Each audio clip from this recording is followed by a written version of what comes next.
Hi everybody, today we'll be making this little treat box. It's made out of using one 12 by 12 piece of cardstock and 2 pieces of designer paper and then some scrap paper as well to do the embellishments. So this is what the finished product is going to look like. Show you my sides here.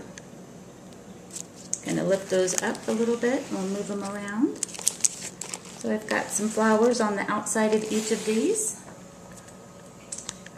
And we'll get started making this. So let's get making our treat box. What we're going to need to have for this cute little project is 3 pieces of 12 by 12 paper.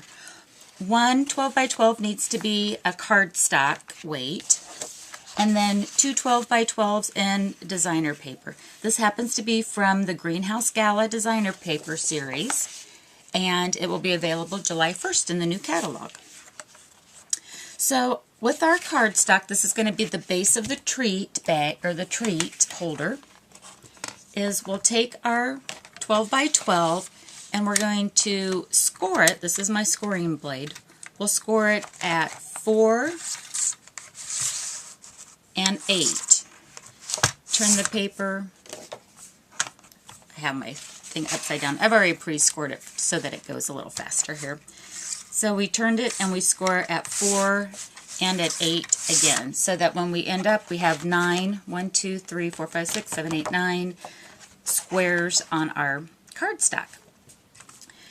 The next step that we want to do, and this kind of brings it into being a basket type of a look, is on our corners here, on all 4 corners, we are going to take, just with a ruler and a bone folder, we're going to make a score line from diagonally from the tip of the corner down to the corner of where this 4 by 4 meets, because we just want the corner squares to have a diagonal crease in it, and that's what's going to draw up the treat basket. And again, we're just going to come here on each of the 4 corners and do our score line. So when you're finished with it, you'll have something that looks like this. And the trick that I will share with you for getting our corner folds put together is, think of just having this little square piece right here. Grab this corner and bring it up to meet the other corner of that 4 by 4 square. And then again, taking your bone folder, burnish that score line really good. Again, grab it up in the corner, take it to the other corner, and you have that. I've had mine, I guess I've been using this for a little bit as far as I've been playing with it. So mine folds fairly easy. The first time I did that, it didn't give quite this easy, but it will. You just have to keep working with it just a little bit. Okay, so this is our base. And from our designer paper, what we want to do is we're going to cut each of these paper into some squares that are 3 3/4 inches. Okay, so these are what we're going to use to design our treat box. So this is how I'm going to lay mine out, and actually, what mine's going to look like is this, because we need one for one side and one for the other. That's why with the designer paper, it's really nice you've got 2-sided paper to choose from. So I love this flower part of it, and I want that to be on the inside of my treat box when it's folded up and kind of to be highlighted. Okay. So again, just kind of pick whichever paper that you want. Mine's going to look like this. There's no need to decorate the inside of the box because this will be the bottom.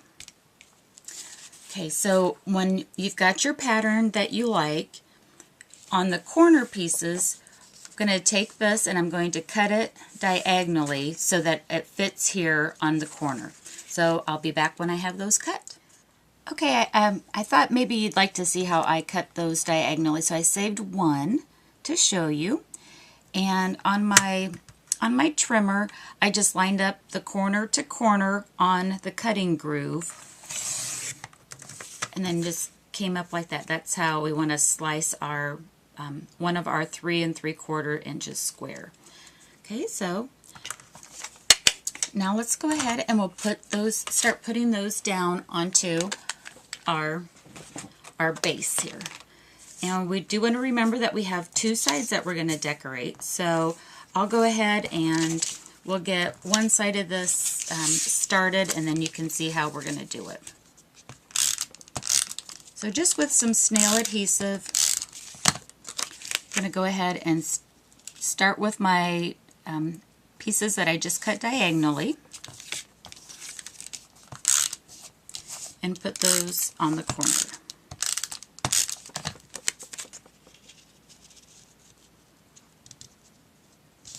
Okay, so I'll do that on all 4 corners. Let's just do one more so that we can see what we need to do. So again, on the corners we have that diagonal fold, and so we want to cut our designer paper at this triangle piece too, because this is going to fold up to become our corners. And one more to show. Put that down. There we go. And then on our middle piece here, again, there's no need to cut those. We need those to be a nice, solid square piece. So I'm just going to put that in there. Alright, I'm going to continue that on this side, and then I'll flip it over and I'll do the same thing on the back side. So next time you'll see me, I'll have that all done.